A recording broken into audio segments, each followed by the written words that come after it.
Dirty John Kuma secrets emerge after death.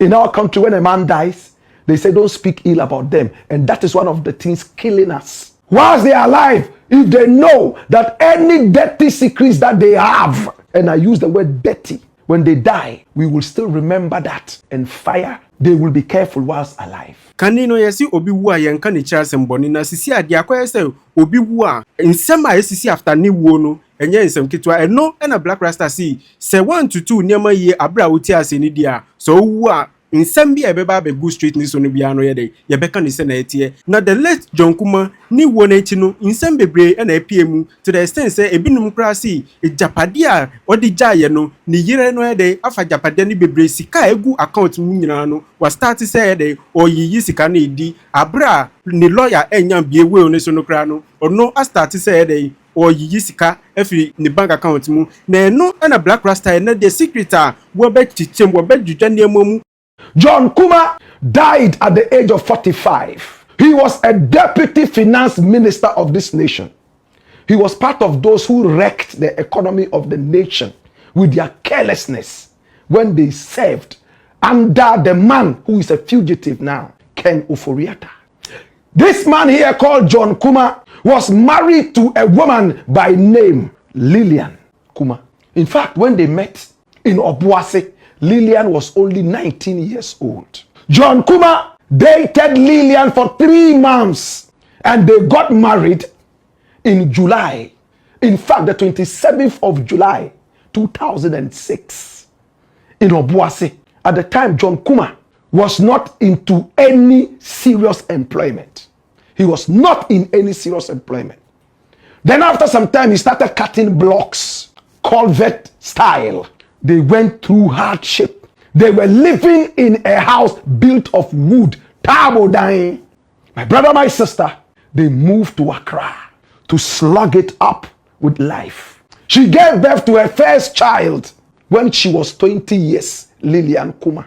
Poverty was so hot on their heels, but they continued to do their own thing. They got married, and then they had their first child when she was only 20. My brother, my sister, John Kuma was 7 years older than her when they got married. And oh, things were beginning to get better. It took Alan Tremateng to give John Kuma his very first job as a politician, as a personal assistant. And from there, other people started to realize how brilliant this John Kuma guy was. And therefore, they started engaging him before he even became a lawyer. And then he opened up a beautiful law firm at Adabraka. And all of us got to hear about it. It was beautiful. It was called Edria Aproche Chambers. Right there. And he employed a secretary, executive secretary, a sexy woman to sit in the office and receive clients. She was called Cynthia Ejewa Ajimai. Cynthia Ejewa Ajimai. They were in there doing their business. Lillian was into ministry, doing her own things. Hey, people started telling Lillian, it looks like your husband and the secretary are an item. But she would not listen. He's a man of God. He believes in the Bible. He won't do anything. Long story cut short. John Kuma, out of wedlock, had 2 children with this woman here called Cynthia Ejewa Ajimai. John Kuma had 4 children with Lillian. 2 outside. Added to that, they became 6. And this started to give problems to Lillian. She would not understand. She would fight John Kuma. John Kuma would always deny until he finally went down on his knees and begged for forgiveness and said, you know what? I have hurt you. It is true. Those 2 children are mine. At the time, they were living in Pantine. Pantine, far away from the CBD, Central Business District of Accra. And John Kuma built a house, a beautiful house he bought for his side chick, the executive secretary at Soweto, closer to the CBD. In our country, when a man dies, They say don't speak ill about them. And that is one of the things killing us. Whilst they are alive, if they know that any dirty secrets that they have, and I use the word dirty, when they die, we will still remember that and fire. They will be careful whilst alive. Is that correct? Now, having settled this, family spoke with Lillian and begged her and told her, you know what, Lillian? He's a man. A man can make mistakes. Just take it easy. She took it easy. Before she realized, after John Kuma died, another child is being announced from America that is John Kuma's child. Let's put that aside. Maybe that is not true. Now, when Lillian approached her husband, John Kuma, the condition for which she would forgive John Kuma for fathering 2 more children within their wedlock would be to sack Cynthia Ejewa Ajimai. And John Kuma said, Wakamate, and sacked Cynthia. Cynthia was living in Soutuom with her 2 children in a house bought for her by John Kuma. Now, she realized that there were still issues, and John Kuma relocated her to London. She is presently in London as we speak. Now, listen to the interesting thing. After Cynthia was sacked, a new lady was brought, and she was called Sewa. People simply called her executive secretary. And people came to Lillian again. Hey, have you allowed him to bring another woman? And Cynthia said, oh, we have spoken about this. We have prayed about it. The Holy Spirit is working. She got some pastors to go there and pray and anoint the whole place to cast out the spirit of prostitution and SideChickeism. But within a year, the woman was pregnant. Hey! Sewa, and gave birth.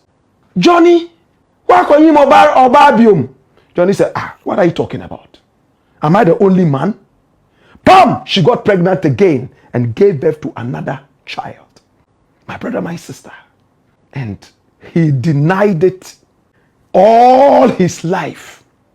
Now the information from the grapevine is that for the last 8 years that John Kuma lived, he and Lillian never lived in the same house.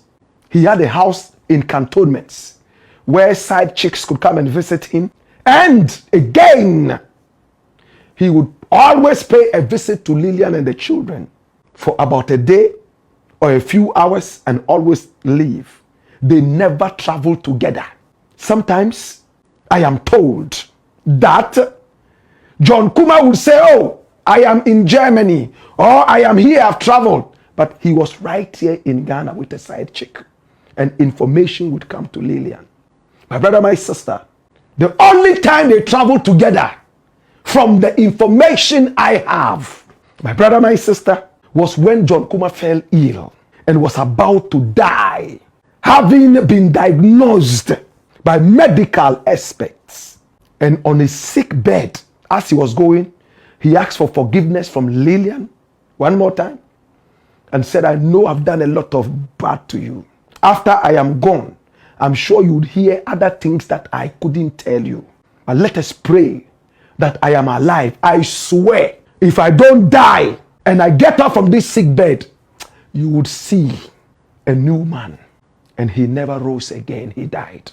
So he didn't get the opportunity to become a new man again. 8 solid years, no serious intimacy. And when she died, they now brought all the things. He died intestate, in other words, without a will.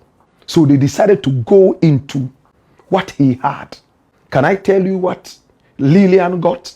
Remember when we first told this story? I was extra careful when I asked you so many different rhetorical questions because I knew we will come with a part 2. Now I've stopped telling people I'll do a part 2 before they realize there's a part 2. My brother, my sister, when John Kuma died, bam, the family brought everything John Kuma had. And for each of the 4 children, biological children of Lillian, a tipper truck, a new car was given. So they had 4 trucks, tipper trucks each. One had 1. So 4 of them had 4 tipper trucks. I beg your pardon. And Lillian herself got 1. No, 3. 3 tipper trucks. So in all, Lillian and her children had 7 tipper trucks. My brother, my sister, she also had some land. And even the land, she had to go and fight and pay off some balances before she got that. And she got a 4-bedroom house given to her in Ejuso. When John Kuma died, he didn't have a penny in his account. And it's only here you would hear that. Deputy Finance Minister, he believed in liquidity. Keep the money home, spend it. Bank, no, 0. And I'll tell you more. Today I decided to speak with the family of John Kuma and ask them some pertinent questions. In fact, the conversation was so long, but I've decided to just make a 2-minute bit of it so you have a feel of it. I spoke with a gentleman called Frank Kuma, who has been speaking in the media, and he is a younger brother of John Kuma, and it looked like he was bitter. And it is clear that Lillian never told the family that she was going to get married, her husband's family. In fact, in some other interviews, Frank Kuma said he wished that John Kuma would come back to life, albeit for a few seconds, to see how quickly the wife had moved on. Was he aware of all these things Lillian was going through? I asked him some pertinent questions. Listen to his answers. Watch this. Yes, I would like to talk to you about some of the things I've seen published. And if you allow me, I'll do a very short recording, Frank, about Lillian Kuma, did she tell you, the family, before she got married? Not to my knowledge. The family does not know anything about it. We were not informed. And then even 3 months to this marriage, she came to my grandmother's funeral, but she never communicated anything to us that she wants to get married or anything. So we have no knowledge about it. I think a day after the marriage that somebody called me and then asked me, have I heard that our wife is getting married? And I said, oh no. And then he was able to send me some pictures. So that was when I got to know the woman has got to know. Okay. Now, the information I'm getting is that John Kuma had 2 children outside wedlock, and even a 3rd one from America is now being brought in, whilst he and Lillian were married. Do you know about that? What we know is John Kuma has 6 children. That is what the family knows. Okay. And, yes. And 2 of them were coming during the funeral. Everybody got to know John Kuma has 6 children. So that is what the family knows, that John Kuma has 6 children. We don't know about any other children anywhere. Okay. Do you know if all the 6 children were coming from Lillian? What we know is John Kuma has 6 children. That's what we know. Okay. All right. Yeah. So the publication that I saw, you didn't seem to be happy about the fact that she got married too early, remarried. And your case is that your brother spent so much money to bring up the family and to take care of the family. Is that right? Is that correct? It's within her right to get married anytime, and then anytime she wants to. And then I think she has elders around her, she has family around her, and then I'm sure she consulted all of them, and then they gave her the advice to get married. We, the family, we don't have any problem with that. Our only problem was you know, we are still mourning our brother. And then we because you know John Kuma was a very popular person. And small news about him, then it gets escalated everywhere on the TV, social media, and stuff. And the most painful thing is the mom and the dad is still alive, and then they get to see their son picture on social media, and you know the news that comes with this whole thing. That is the problem. It lets the mom and the dad they just get reminds. They remember their son, and then every day they've not gotten over what happened. I think just a year ago. They are still mourning the son. So we didn't expect this kind of news again. At least she getting married, we have no problem on it. But the news that comes with it, that is the problem right now. So the news coming with it is the problem. It's not really the marriage. But he still goes ahead to say that we are still mourning. She should have at least waited for the mourning period to elapse. You heard me ask him, how many more years? In fact, it's a long tape. And he said, some people decide that they won't even marry at all. But for him, they are still mourning, and Lillian should have waited for the mourning period to pass. My brother, my sister, we will not moralize it on anybody. John Kuma, is it true that he fathered more children outside his wedlock that he hid from his wife? John Kuma, if he was alive today, would he be happy that his wife moved on? Better still, if he had the opportunity to come back and listen and watch for at least a minute, would he be happy that his wife has moved on? And again, for 8 solid years, is it true that they never lived together? He was in a separate apartment in cantonments. And from the grapevine, all the cars that John Kuma drove, none of them went to Lillian. Lillian built the church on her own. Christ's disciples of Christ International. John Kuma came in later to support. She also has the Disciples of Christ International School that is fetching her money. The two of them, husband and wife, at the beginning opened up a certain company called Majak, and they were supposed to be doing business together. It took Alan Chremartin to bring John Kuma into the fold of politics. And from that time, he blossomed because he was a brilliant guy. Did he have problems with his wife? Were they almost divorced? These issues coming up now, could it be the reason Lillian moved on quickly, telling us that she refused to be caged in pain? Do you think that this could be the reason she allegedly moved on so quickly?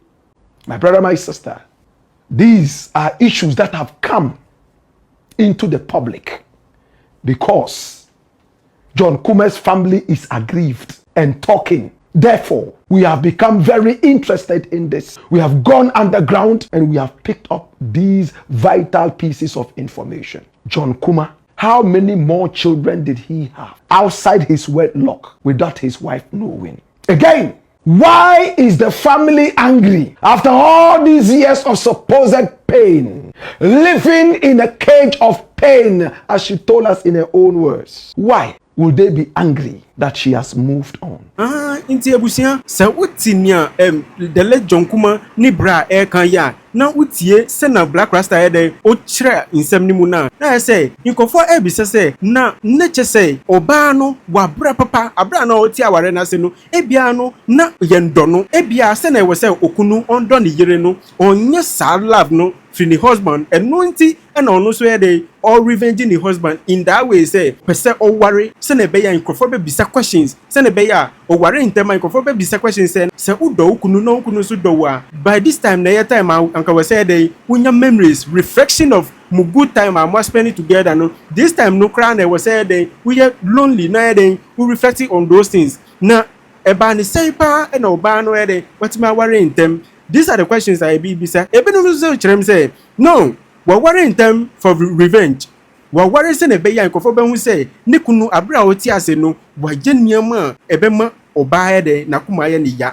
Saa niam no na be ma ne ye. Nti no nti na oba no decide say saa de obe worry in time say na be ya she will get over those memories quickly. On pese ebe ye niam be bia no obe kai ne kunu de wu nanso memories ani kunu di jano no enye memory a opese baby ayede obekai ebisa mesre so be kire wadwen e wo comment section I Golden News TV medin eye Emmanuel na mesre so be like video no subscribe no share send be ya foforo so be can be yakra